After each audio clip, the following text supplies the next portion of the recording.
नमोऽस्तु ते वामनरूपभाजे,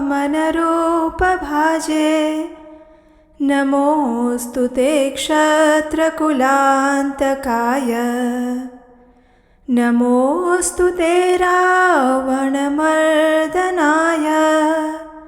नमोऽस्तु ते नंदसुताग्रजाय।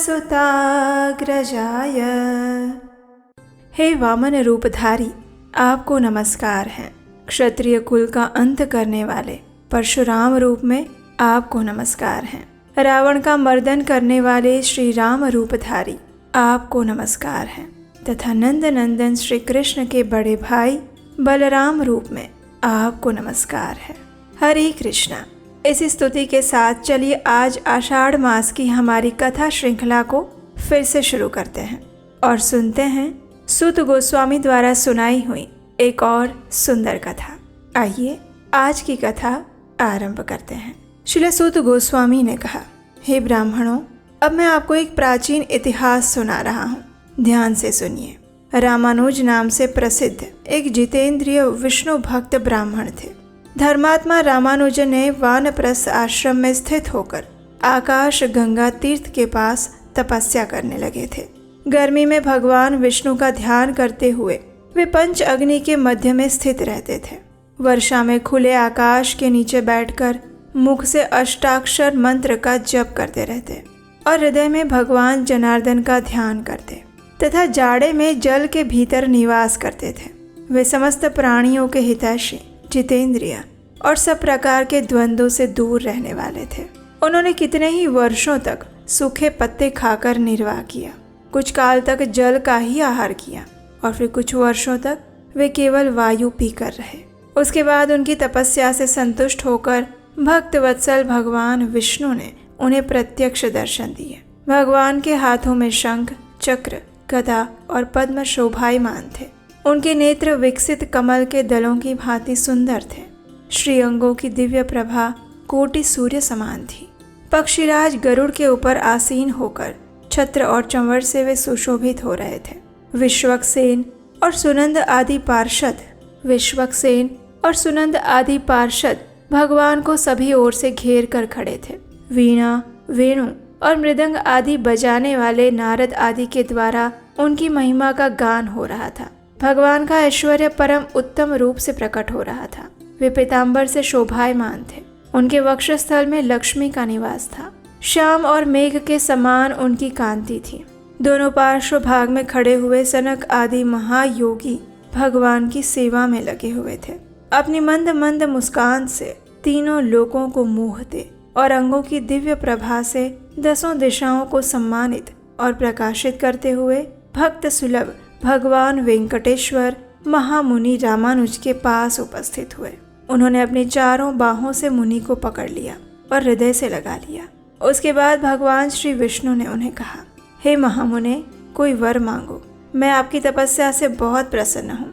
आपने जो नमस्कार किया है उससे मेरा प्रेम और बढ़ गया है। मैं आपको वर देने के लिए आया हूँ। ये सुनकर रामानुज ने कहा, हे नारायण, हे रमानाथ, श्रीनिवास, जगन्मय, हे जनार्दन, मैं आपके दर्शन से ही कृतार्थ हो गया। धर्मनिष्ठ पुरुष आपको नमस्कार करते हैं क्योंकि आप धर्म के रक्षक हैं, जिन्हें महादेव जी और ब्रह्मा जी भी नहीं जानते, तीनों वेदों को भी जिनका ज्ञान नहीं हो पाता, उन्हीं आप परमात्मा को आज मैं जान पाया हूँ। इससे अधिक और कौन सा वरदान हो सकता है। जिन्हें योगी नहीं देख पाते, केवल कर्मकांडी लोग जिनकी झांकी नहीं कर पाते, उन्हीं आप परमात्मा का आज मुझे प्रत्यक्ष दर्शन हुआ है। इससे बढ़कर और क्या हो सकता है। संपूर्ण जगत के स्वामी वेंकटेश्वर, मैं इतने से ही कृतार्थ हूँ, जिनका नाम का स्मरण करने मात्र से बड़े बड़े पातकी मनुष्य भी मुक्ति प्राप्त कर लेते हैं। उन्हीं भगवान जनार्दन का आज मैं प्रत्यक्ष दर्शन करता हूँ। हे प्रभु, आपके युगल चरणार विंदों में मेरी अविचल भक्ति सदैव बनी रहे। रामानुज की प्रार्थना सुनकर श्री भगवान ने कहा, हे महामते रामानुज, मुझ में तुम्हारी दृढ़ भक्ति हो। मेरी कही हुई दूसरी बात भी सुनो। जब सूर्य मेष राशि पर जाते हैं, उस समय चित्रा नक्षत्र से युक्त पूर्णिमा आने पर जो भी मनुष्य आकाश गंगा में स्नान करते हैं, वे पुनरावृत्ति रहित परम धाम को प्राप्त होते हैं। हे रामानुज, तुम आकाश गंगा के समीप ही निवास करो। प्रारब्ध कर्म के अनुसार प्राप्त हुए इस शरीर का अंत होने पर तुम्हें मेरे स्वरूप की प्राप्ति होगी। और इस विषय में बहुत कहने की क्या आवश्यकता। आकाश गंगा के शुभ जल में जो कोई भी स्नान करते हैं वे सभी उत्तम भगवत भक्त हो जाते हैं। भगवान की ये बात सुनकर रामानुज ब्राह्मण ने पूछा, हे भगवान, भगवत भक्तों के क्या लक्षण होते हैं? किस कर्म से उनकी पहचान की जा सकती है? मैं इस विषय को सुनना चाहता हूँ। ये सुनकर भगवान वेंकटेश कहते हैं, हे मुनि श्रेष्ठ, तुम भगवत भक्तों की अब लक्षण सुनो। जो समस्त प्राणियों के हितैषी हैं, जिनमें दूसरों के दोष देखने का स्वभाव नहीं, जो किसी से भी डा नहीं रखते और ज्ञानी, निस्पृह, शांत चित्त हैं, वे श्रेष्ठ भगवत भक्त हैं।